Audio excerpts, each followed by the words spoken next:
Bienvenue dans le podcast À ta couleur. Moi, c'est Marie-Pierre, mais tout le monde m'appelle la voisine. Je t'accueille depuis ma maison jaune, au cœur d'un petit village rural où j'ai choisi de ralentir pour mieux écouter et mieux raconter. Très jeune, j'ai compris le pouvoir de ces récits qui touchent, qui nous rassemblent autour de quelque chose de plus grand que soi, puis qui nous donnent la permission d'être pleinement humain. C'est pas un hasard si j'ai étudié l'histoire.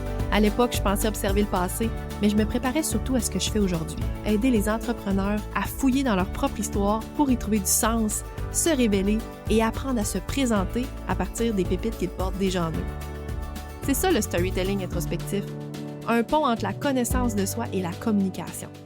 Ici, tu vas entendre mes réflexions en solo, puis des conversations complices avec des invités qui ont choisi d'aligner leur entreprise sur ce qui les habite profondément. Parce qu'au fond, ce qui connecte, c'est pas juste ton expertise, c'est qui tu es. Alors installe-toi sur ma galerie, puis laisse-toi inspirer. Salut à toi! Bienvenue sur le podcast À ta couleur. Aujourd'hui, on va jaser d'un sujet délicat mais tellement important pour toute personne qui raconte son histoire en affaires, quand la vulnérabilité devient un cadeau trop lourd à déposer sur son audience. Là, l'idée du sujet de cette semaine m'est venue de deux endroits, en fait, une discussion puis un événement auquel j'ai participé. Donc, la discussion, c'est une discussion que j'ai eue avec une amie, solopreneur, qui a participé à un colloque. Puis, dans la programmation du colloque, il y avait un conférencier qui a raconté ses deuils de vie, puis qui a demandé aux participants d'écrire une lettre sur leur propre deuil, de la lire à la personne assise à côté d'eux. Puis même, il a ouvert le micro en disant aux gens qui voulaient partager leur deuil avec la salle au complet qui pouvaient le faire. Ouf! Mon ami m'a dit, je m'attendais pas pantoute à ça. Hey, c'était lourd, c'était malaisant. Moi, j'étais là dans un colloque, dans un cadre professionnel, pas pour vivre une thérapie publique, là. Donc ça, c'est la première affaire qu'on m'a racontée qui m'a allumé cette petite cloche-là du sujet d'aujourd'hui. Puis le deuxième déclencheur, c'est que je suis allée au lancement du livre d'Émilie Vien, le livre qui s'appelle « Avancer sans s'épuiser ». Peut-être que tu as vu ça passer sur les médias sociaux. Émilie Vien, c'est la planificatrice, là. Tu la connais peut-être sous ce nom-là. Puis à son lancement, Émilie, elle a partagé des morceaux de son histoire d'épuisement avec un cadre clair, c'est-à-dire qu'elle a nommé les 8 mensonges qu'elle-même se racontait avant de tomber en épuisement. Elle nous a demandé si nous aussi, ça nous est déjà arrivé, parfois, de se raconter ces mensonges-là. Puis surtout, elle a transformé son vécu en pépite là, pour nous. Moi, j'appelle ça en pépite, vraiment, pour toutes les personnes qui étaient à son lancement. Puis, c'est ça qui m'a vraiment nourrie, là, qui m'a amenée vers le sujet d'aujourd'hui. 2 événements où il y a une expérience personnelle qui est partagée, mais pas du tout de la même façon. Puis c'est exactement là qu'on s'en va aujourd'hui.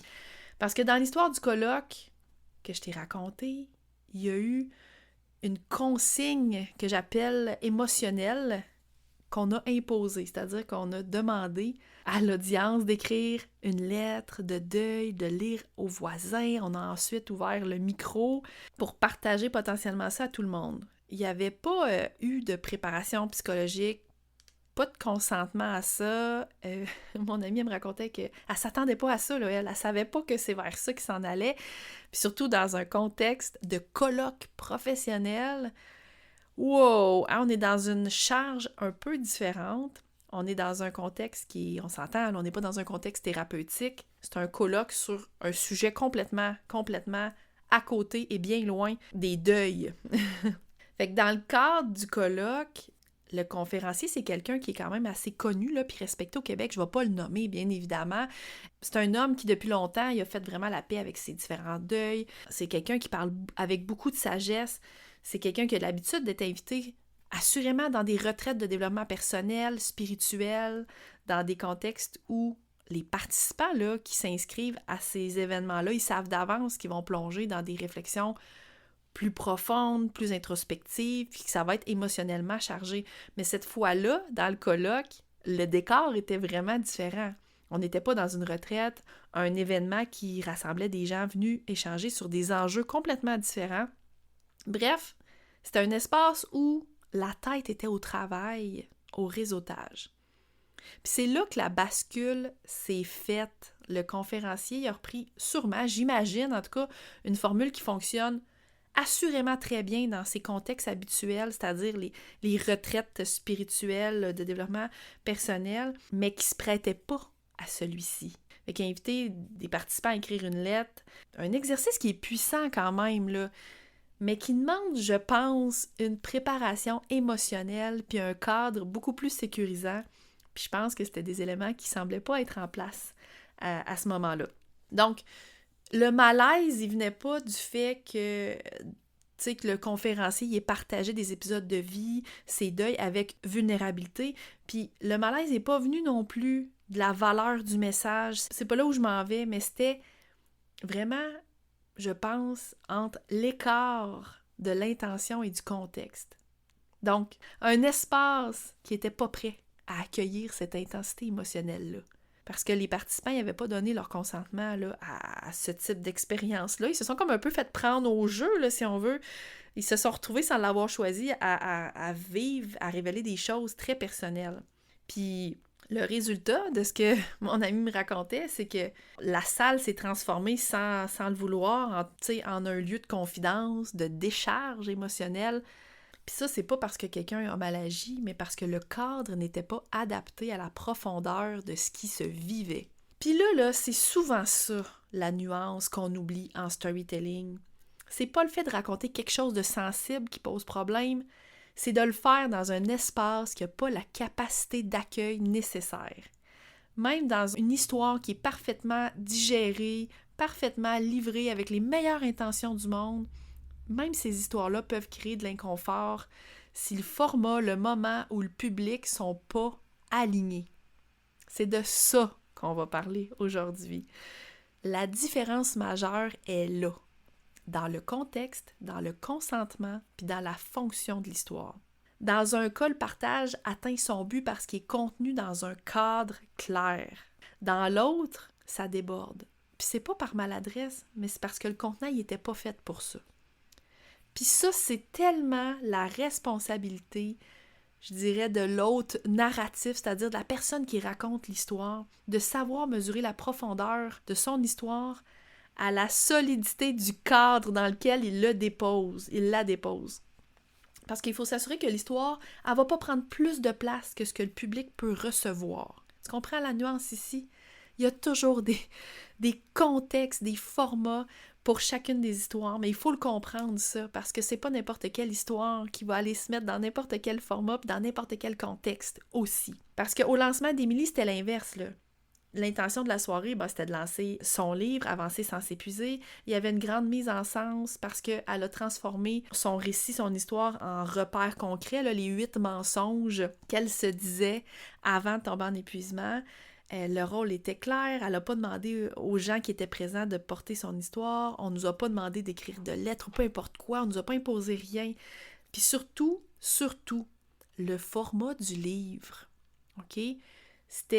C'est tellement l'idéal quand on a une histoire, disons, plus profonde, plus lourde à livrer. Les gens qui se pointent au lancement le savaient déjà. On le connaissait, le sujet. On le savait, c'était quoi le sujet du livre. On savait dans quoi on s'embarquait. Puis ceux qui achètent le livre, tu sais, mettons, là, je m'imagine des gens qui achètent un livre à la librairie, par exemple, vont bien sûr lire le résumé, ils vont choisir cette thématique-là. Donc, ils achètent en connaissance de cause. Fait que c'est à eux de choisir s'ils plongent ou pas dans l'histoire, c'est à eux de choisir le rythme de lecture, le moment qu'ils vont lire, c'est eux qui gèrent leur capacité d'accueil. Le livre, c'est du consentement anticipé. On peut faire une pause, on peut le refermer, on peut revenir plus tard dans notre lecture, mais dans une salle où on te surprend avec une consigne émotionnelle de rédiger une lettre puis de livrer ce que tu as écrit à la personne assise à côté de toi, tu peux pas fermer le livre. OK? Donc, je veux vraiment te parler de ça aujourd'hui parce que peut-être que toi aussi, tu te poses ces questions-là. Peut-être que toi aussi, t'hésites parfois à raconter des parcelles de ton histoire. Tu te demandes dans quel format le faire. Est-ce que c'est le bon public pour le faire? Jusqu'où on va? Tu vas voir, je vais te donner vraiment un cadre clair pour t'aider à démystifier puis à démêler tout ça. Je veux premièrement te rappeler ton rôle. OK? Ton rôle quand tu racontes ton histoire, ton rôle, c'est pas d'animer une thérapie. OK? Super important. Puis je te le dis avec toute ma douceur de voisine, là, ton audience, c'est pas un groupe de thérapie. Puis c'est pas un reproche là, que je fais, au contraire, c'est un rappel de ton rôle. Ton rôle, c'est d'être l'hôte de ton expérience narrative. Quand tu prends la parole, t'ouvres un espace. Puis cet espace-là, c'est toi qui le règles. La lumière, l'ambiance, la profondeur, la durée, c'est toi qui choisis jusqu'où on va, puis comment on en revient aussi, comment on en ressort. Que ce soit de la lecture de ton histoire, que ce soit de l'écoute ou du visionnement de vidéos, dépendamment du format que tu utilises. Parce que ton travail, c'est d'accueillir les gens dans ton univers. Puis c'est pas de leur faire porter le poids émotionnel. On s'entend? Il y a une nuance ici tellement importante. Le storytelling, c'est un espace de partage, mais c'est pas un lieu de transfert émotionnel. Oui, tu veux toucher ton public, oui, tu veux le faire vibrer, lui, oui, tu veux y faire vivre des émotions, là. C'est pas ça. Mais ton intention, ça devrait jamais de lui faire porter quoi que ce soit. C'est une différence qui est subtile, là, je l'avoue, mais c'est vraiment essentiel de comprendre ça. Faire ressentir, c'est pas la même chose que faire porter. Puis c'est là justement que l'histoire du colloque vient mettre le doigt sur quelque chose d'important, un malaise ressenti, bon dans ce cas-ci par mon ami qui m'a raconté cette histoire-là, mais c'était un malaise qui n'était pas ressenti par de la vulnérabilité du conférencier. C'était pas non plus le message qu'il a dit, qu'il a raconté, que soutenait sa conférence, mais c'était beaucoup par rapport à l'exercice imposé ensuite. Tu sais, quand on demande d'écrire sur ses propres deuils, puis de les partager à haute voix devant d'autres personnes, dans un cadre qui n'était pas conçu pour accueillir ça, c'est pas la vulnérabilité du conférencier qui crée un malaise, c'est vraiment le contexte dans lequel les émotions sont déclenchées sans préparation, sans consentement, puis sans filet de sécurité aussi. Puis c'est une nuance cruciale dans le storytelling, puis dans tout autre espace public où on va partager des expériences humaines, tu as la responsabilité de prévoir ce que tu fais vivre à ton audience. Super important. Faire vivre une émotion, oui, mais jamais sans cadre. Tu peux raconter des histoires puissantes, sensibles, même bouleversantes, tant que tu restes la personne qui porte la sécurité de l'espace. Tu veux que ton public ressente quelque chose, oui, mais toujours dans un environnement où il va se sentir libre d'écouter, de réfléchir, puis où on ne va pas le forcer à revivre ou à exposer quoi que ce soit. Parce qu'être l'hôte d'un récit, c'est un acte de conscience. C'est savoir doser. Juste assez d'ouverture pour créer une connexion authentique, mais aussi assez de structure pour protéger tout le monde. C'est reconnaître aussi que ton histoire peut émouvoir sans avoir besoin de déverser. Que la vulnérabilité, c'est pas de tout dire, mais c'est de choisir comment on ouvre la porte. Puis quand tu racontes depuis cet espace-là, un espace réfléchi, encadré, assumé, ton public va pas se sentir chargé par ton vécu, mais il va plutôt être honoré de ton partage. Ça, c'est le genre de partage là, où on repart inspiré, plus conscient, plus connecté.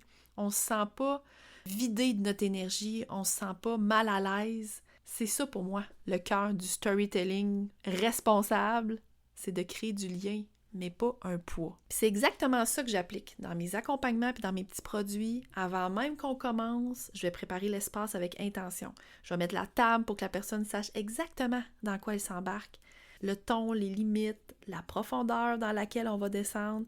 Quand quelqu'un fait le filon là, ou la fonderie, ou même la carte au trésor ou pépites d'or, que sont tous mes produits, mes autres produits, ben je l'invite à répondre à des questions introspectives, oui, mais jamais sans cadre. Je garoche pas ça, là.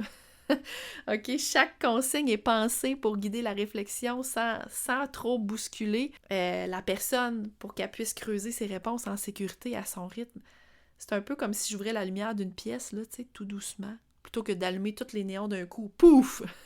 Parce que c'est ça la clé, créer un climat de confiance où l'introspection se fait dans la clarté. Puis quand mes clients m'écrivent pour me dire à quel point ils se sont sentis compris, respectés, puis qu'ils ont enfin mis des mots sur quelque chose qu'ils n'avaient jamais su formuler avant, je me dis que c'est exactement ça, tenir l'espace narratif avec bienveillance, de préparer le terrain pour que la personne trouve ses pépites sans jamais avoir à se perdre dans la mine. Bon, là, je dis cette métaphore de mine-là parce que T'as compris que tous mes produits et mes accompagnements suivent un champ lexical, je dirais, minier.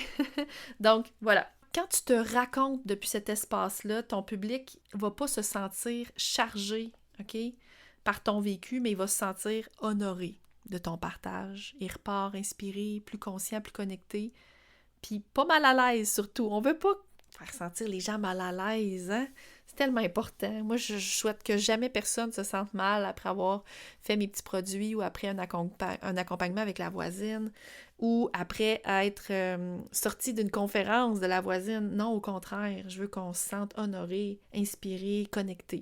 Alors, qu'est-ce qu'on fait? Là, je te partage deux exemples complètement différents. Qu'est-ce que tu peux faire, toi? Quelles questions tu peux te poser quand vient le temps de raconter ton histoire si tu veux t'assurer d'avoir la réception souhaitée et d'avoir un impact avec ton histoire? Donc, la première question à te poser, c'est qu'est-ce que mon public est venu chercher ici et maintenant? OK? À qui je vais raconter ça? Qu'est-ce qui est venu chercher ici et maintenant? Puis là, on va aller plus loin que juste se divertir, on s'entend, comme besoin principal. Est-ce que ton audience a besoin plus de clarté, d'inspiration? Est-ce qu'il y a besoin d'outils pratico-pratiques? Est-ce que c'est un sentiment d'appartenance, de communauté qui est à développer? C'est quoi le besoin principal de ton public ici et maintenant? À quel moment tu vas partager ton histoire? Est-ce que c'est un lundi matin en commençant la semaine? Est-ce que c'est sur l'heure du lunch? Est-ce que c'est dans une conférence en fin d'après-midi? Est-ce que c'est une retraite de développement personnel, par exemple? C'est quoi le moment où tu vas partager ton histoire? Ça change bien des choses, la réponse à cette question-là, quand même. Après ça, qu'est-ce que j'ai laissé entendre dans mon titre, mon visuel, mon intro? Est-ce que les gens savent à quoi s'attendre? Bien sûr, là, des fois, c'est intéressant aussi d'utiliser une bonne accroche mystérieuse ou suspense. On s'entend, il y a différentes techniques pour attirer l'attention, mais est-ce que j'ai laissé entendre dans mon titre, dans mon visuel ou mon intro que j'allais partager mon histoire ou pas? Après ça, c'est la capacité d'accueil. Est-ce que mon public à qui je m'adresse, finalement, ma clientèle cible, est-ce qu'elle a l'espace mental pour recevoir de la profondeur? Est-ce que c'est 20 personnes dans une salle intime ou c'est 400 dans un amphithéâtre plus froid, disons? Ça aussi, ça a un impact sur la façon qu'on va raconter notre histoire, comment on va s'y prendre. Si ton public n'a pas les conditions pour accueillir de la haute intensité émotionnelle, ça vaut assurément pas la peine d'aller davantage dans de la grande vulnérabilité traumatique, là, on s'entend? T'as pas besoin là, de sortir l'artillerie émotionnelle pour être vrai. La vulnérabilité, c'est pas de braquer le spot sur ta plaie ouverte, c'est de choisir le bon moment, le bon lieu, puis surtout le bon dosage. Super important. Nombre de fois où j'ai entendu des histoires où des entrepreneurs ont partagé une histoire que ceux qui l'ont reçue qualifiaient de « Oh, c'était beaucoup trop pour moi ». Le cadeau trop lourd, là, c'était trop pour moi. Souvent, c'est parce que c'est pas le bon moment, c'est pas le bon contexte. Souvent, c'est parce que la plaie n'est pas refermée aussi. On est trop émotionnel. On est parfois, au nom de l'authenticité, on a envie de raconter dans tous ces détails les moments difficiles dans lesquels on est.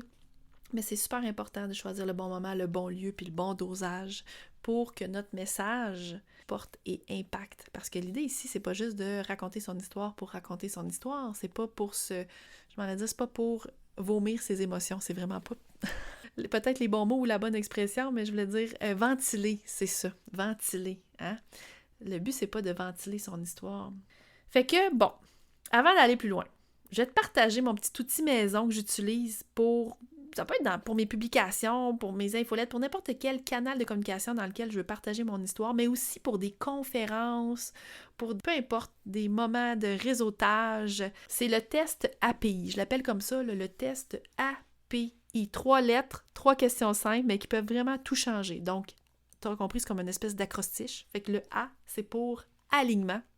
Le P, c'est pour public. Et le I, c'est pour intention. Donc, API, alignement, public, intention. Parce que oui, c'est bien beau de vouloir raconter quelque chose de vrai puis de touchant, mais c'est-tu le bon moment? Est-ce que c'est pour les bonnes personnes et est-ce que c'est avec la bonne intention? OK? Tu veux pas que les gens ressortent de ta conférence ou de ton atelier en racontant ce que mon ami m'a raconté, tu sais, en disant « Oh mon Dieu!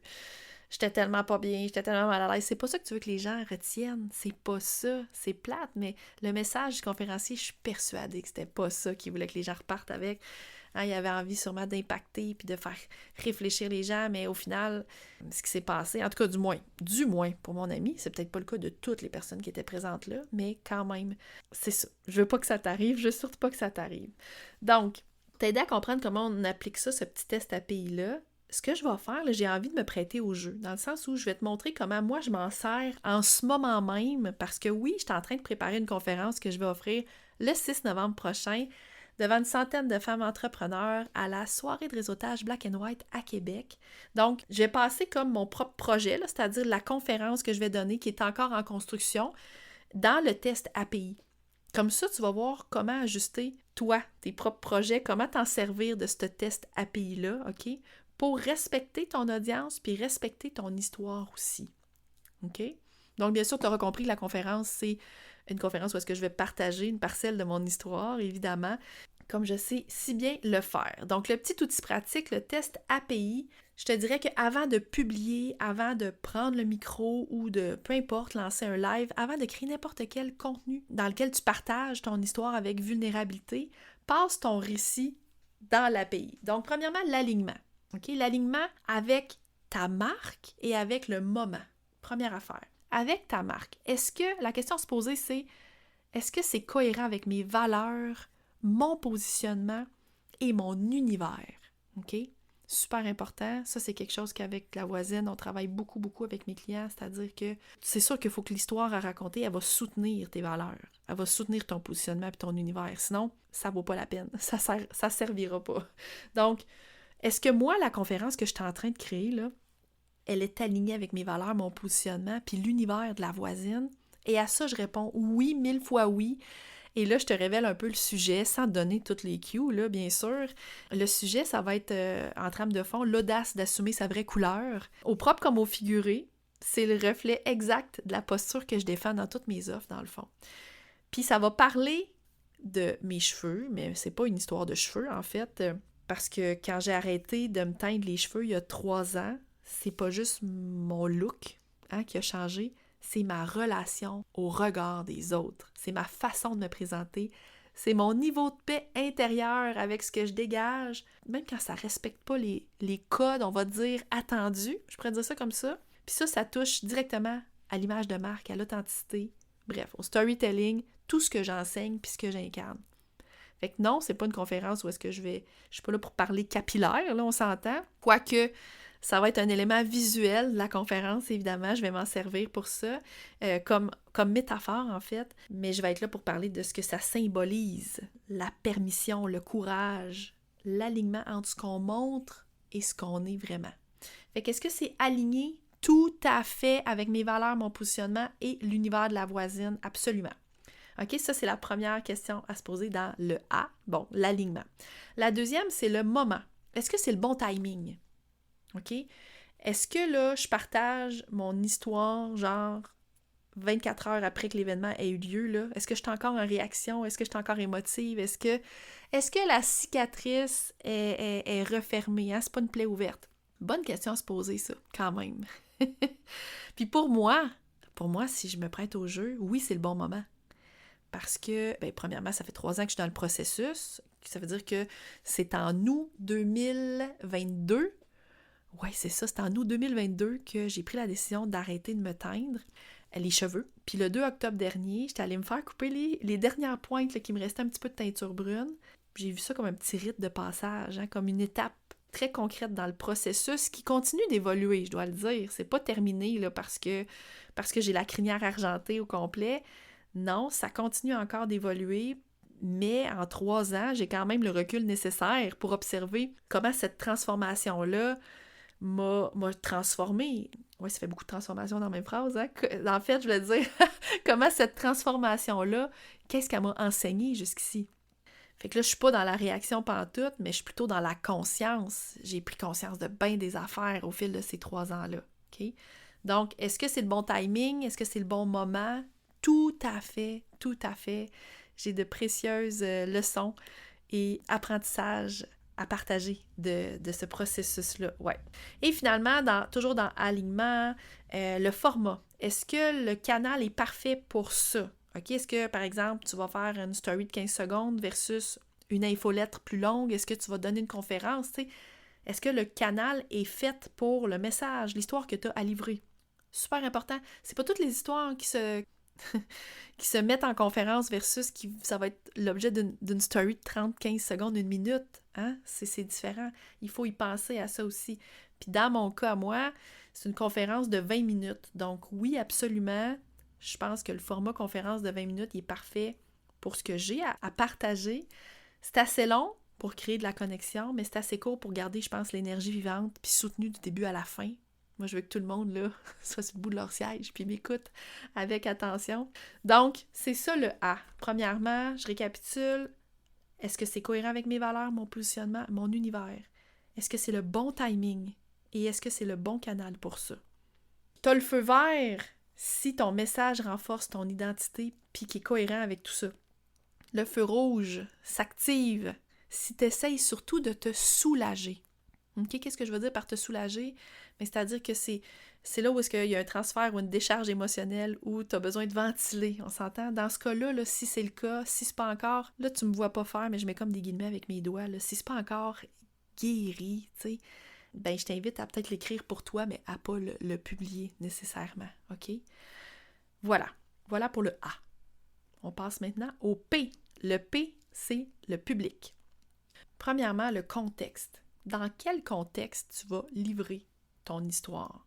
Est-ce que c'est un événement professionnel? Est-ce que c'est un contenu grand public? Est-ce que c'est un cercle intime? Est-ce que c'est une communauté de quelques personnes ou c'est vraiment dans un événement à grande échelle? Le contexte est super important.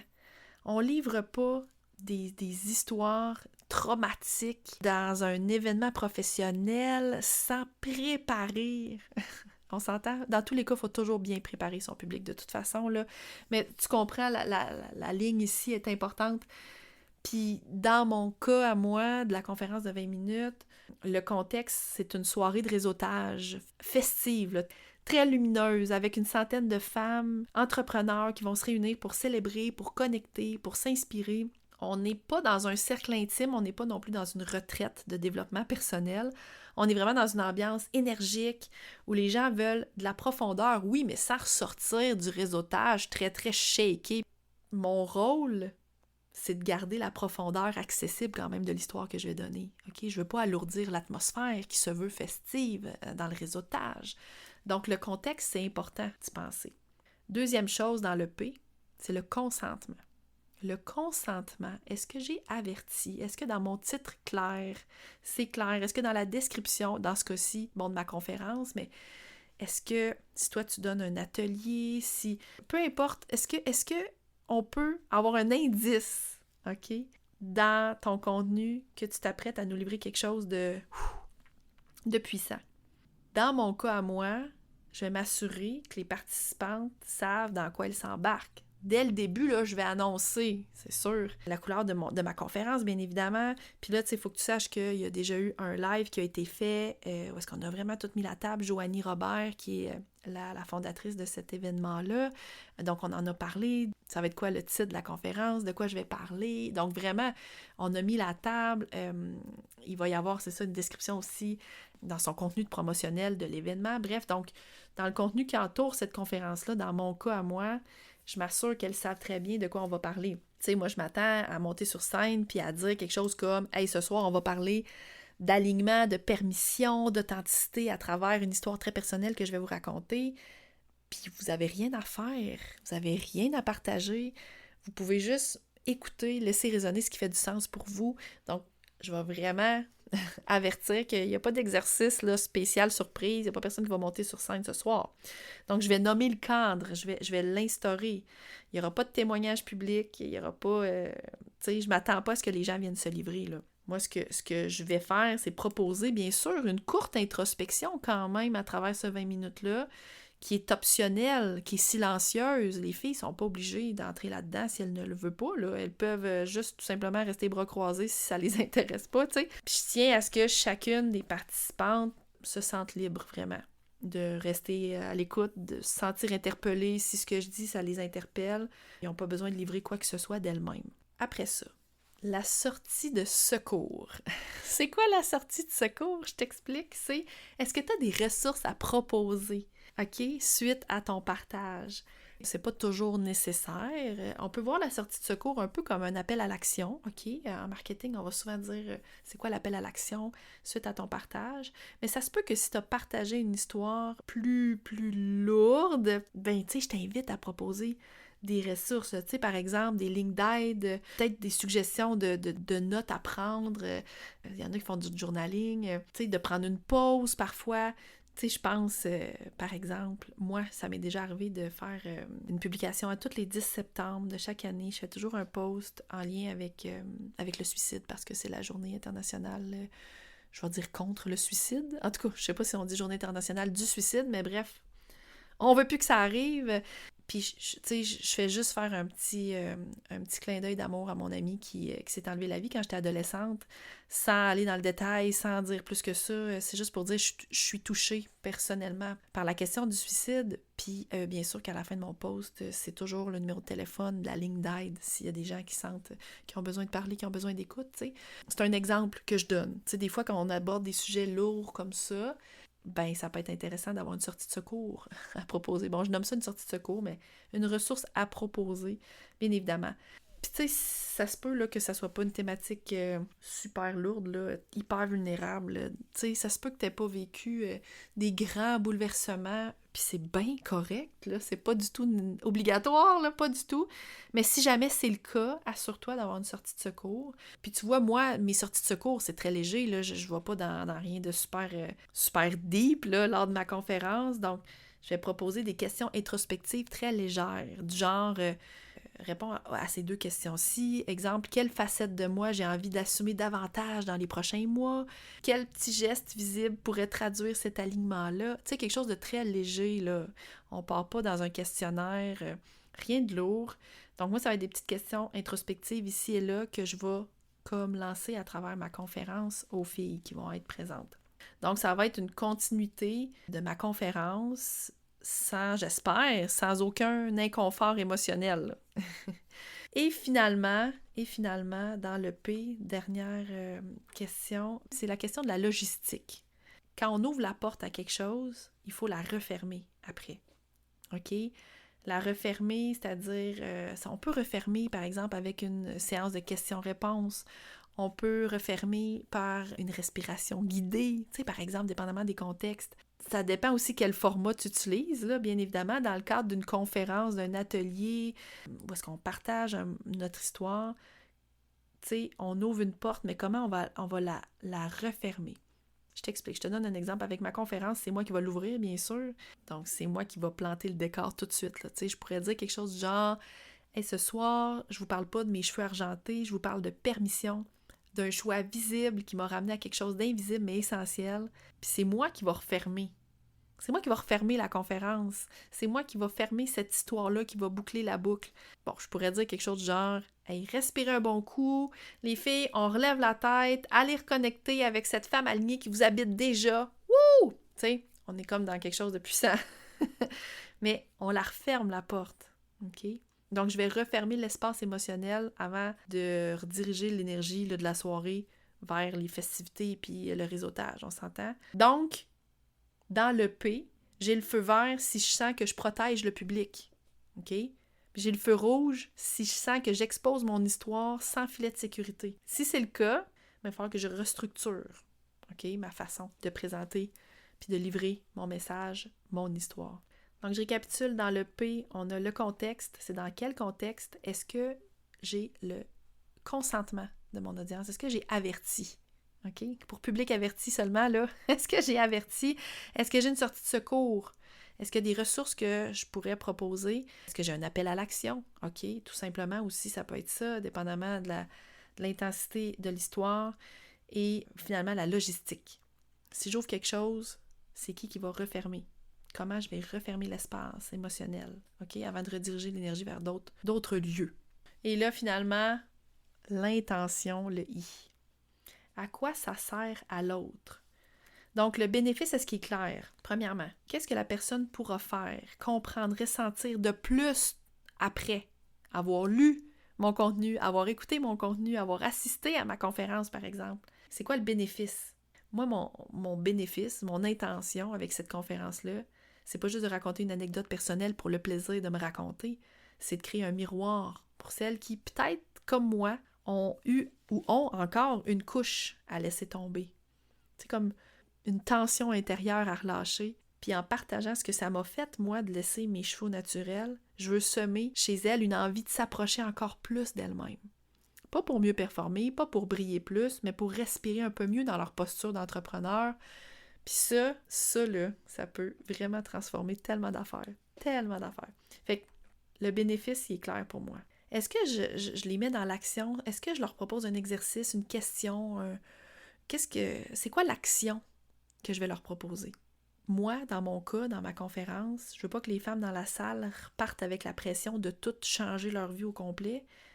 Peut-être que ça aura cet impact-là, je ne sais pas, mais je veux qu'elles ressortent avec un petit fil clair là, à tirer, c'est-à-dire, ça peut tout simplement être une phrase à finir plus tard, une question à répondre plus tard dans un carnet ou même juste dans leur tête, mais je veux pas qu'il y ait un devoir à remettre, il n'y a pas d'exercice vraiment à faire, je veux juste ouvrir une porte, entrouvrir une porte pour que ça travaille en dedans, là, tranquillement. Donc c'est juste ça, c'est une action très douce de mon côté. Et la proportion, enfin la proportion.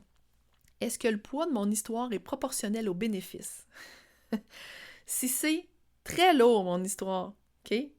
Pour une petite leçon de rien du tout, là, je pense que je vais reproportionner la chose, OK?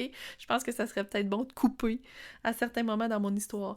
Moi, dans ma conférence, ce que je raconte, c'est personnel, oui, mais c'est pas bouleversant. T'sais, c'est un récit incarné, symbolique, qui s'insère vraiment, je pense, dans l'énergie du moment d'une soirée de réseautage. Je veux pas que les femmes quittent la salle bouleversée, là. Je veux pas que... Ouais, on s'entend. Je veux qu'elle reparte inspirée, bien sûr, mais un petit peu plus libre aussi. Je veux que mon histoire, ça soit comme un tremplin, que ça soit pas comme un poids lourd là, sur les épaules. Je pense vraiment que c'est proportionnel, mon histoire, aux bénéfices que les femmes vont en retirer de m'écouter. Donc, je récapitule. Le « I », c'est l'intention. À quoi ça sert à l'autre, dans le fond? OK? Est-ce que mon bénéfice est clair? Est-ce que l'action que je propose aussi est claire? Et est-ce que la proportion, c'est-à-dire, est-ce que mon récit est proportionnel au bénéfice?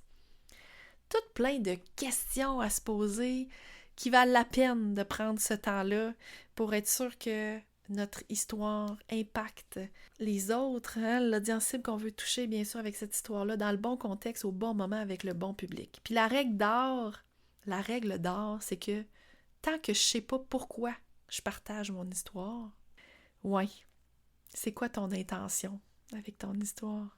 Hein? C'est quoi le message derrière? C'est sûr, là, tu pourrais dire, ben moi, je la partage pour connecter mon histoire. Oui, je comprends, c'est clair. Mais quand on est dans des cadeaux lourds, tu sais, je veux dire, un cadeau trop lourd, il faut vraiment prendre le temps de se poser ces questions-là puis de faire le petit test API.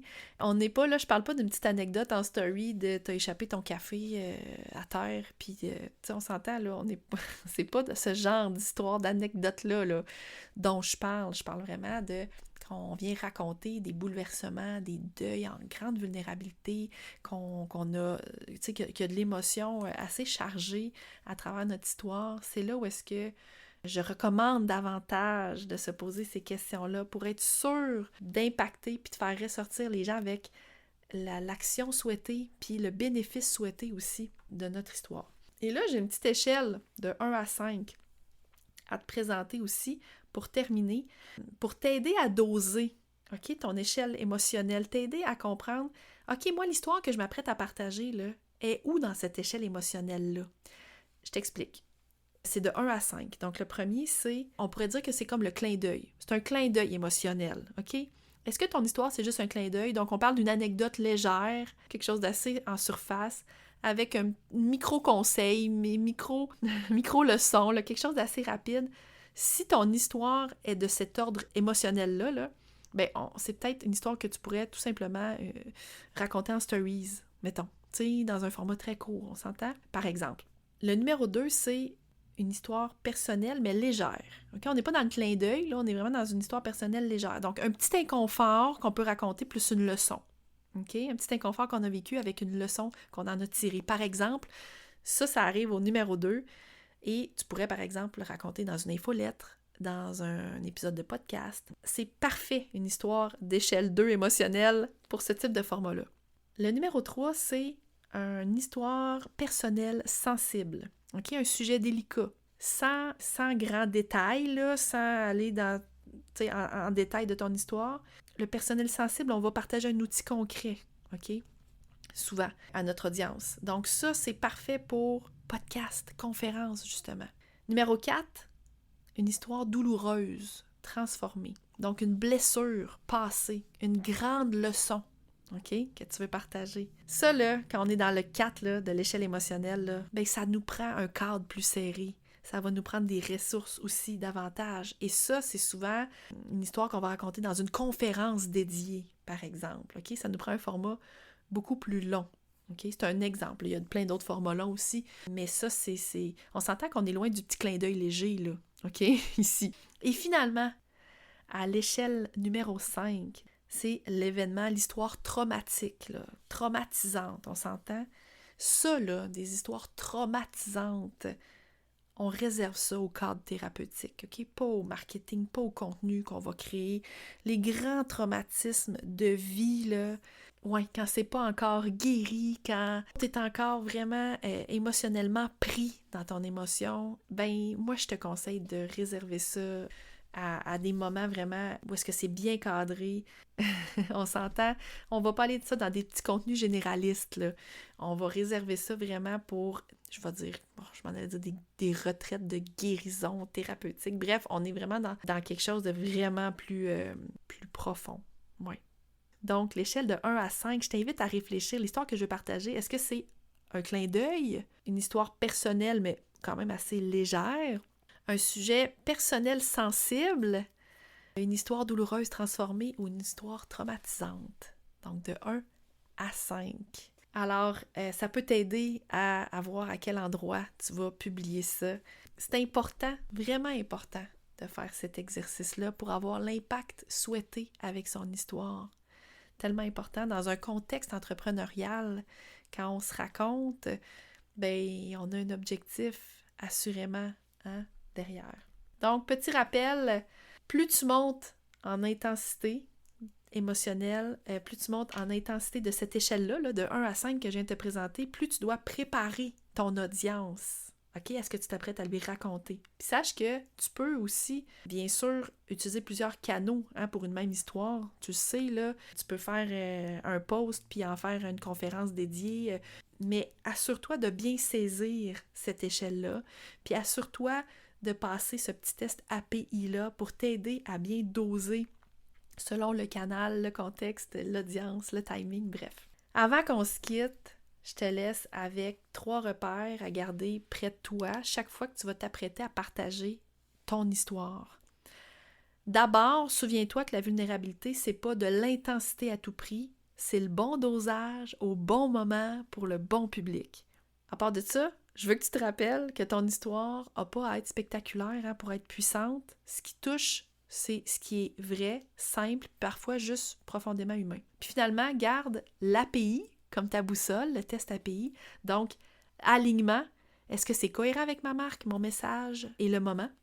Le P pour public, est-ce que ton audience a la capacité d'accueil de ce que tu veux livrer? Et le I pour intention, qu'est-ce que tu veux vraiment que ton audience ressente, comprenne ou fasse après t'avoir écouté?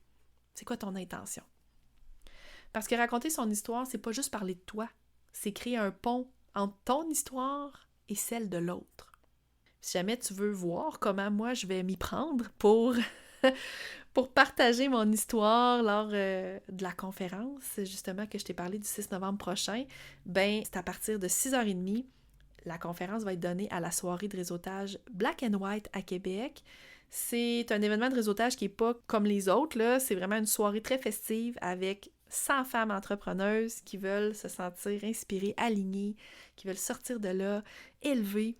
Si jamais ça te tente de venir le 6 octobre, c'est pas vrai pantoute, le 6 novembre, excuse-moi, à Québec, ça me ferait tellement plaisir d'avoir des auditrices de mon podcast, entrepreneuses qui ont le goût de venir. Ça me ferait full plaisir de prendre du temps avec toi si tu veux qu'on jase là-bas. Ça me tente au bout.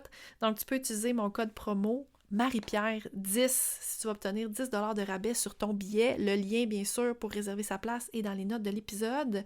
Et je te mettrai aussi le code promo dans les notes de l'épisode. Prendre en note que mon nom s'écrit P-I-E-R. Et non RRE, OK? Donc, Marie-Pierre 10. Donc, si jamais ça te tente, si jamais tu achètes ton billet, viens m'écrire. On va se planifier un petit moment là-bas si ça te tente de jaser avec moi. J'aimerais bien ça. Sinon, ben, on se donne rendez-vous la semaine prochaine pour un épisode qui s'intitule « La puissance d'oser raconter son bouleversement » avec Émilie Vien, alias la planificatrice, qui vient tout juste de lancer son livre « Avancer sans s'épuiser ». C'est de elle d'ailleurs que je te parlais, que je suis allée au lancement la semaine passée. C'est vraiment un des épisodes que j'ai le plus aimé enregistrer. C'est pas le seul, mais il fait partie des épisodes que j'ai vraiment beaucoup aimé enregistrer. On l'a enregistré en personne dans un studio à Québec. J'ai vraiment adoré l'énergie d'Émilie. Pour vrai, c'est un super épisode que tu veux pas manquer. Hyper pertinent dans le monde entrepreneurial dans lequel on est. Donc, je te dis salut, à la semaine prochaine! Merci d'avoir été là. C'est toujours un privilège de te savoir quelque part assis avec moi sur ma galerie. J'espère que ça t'a donné envie de t'arrêter un instant, juste assez pour te recentrer, te déposer, puis peut-être découvrir une pépite de connexion que tu n'avais pas encore vue en toi. Si le cœur t'en dit, abonne-toi, puis prends un instant pour laisser 5 étoiles ou un petit mot. C'est tellement la meilleure façon de faire découvrir le podcast à d'autres entrepreneurs. C'est comme une chaise de plus qui s'ajoute sur ma galerie. Plus on est nombreux à s'y asseoir, plus les conversations voyagent loin. Puis si quelque chose t'a touché aujourd'hui, partage-le en story puis tag-moi, La Voisine Pro. J'adore te lire puis repartager tes réflexions. À bientôt pour un autre épisode à ta couleur!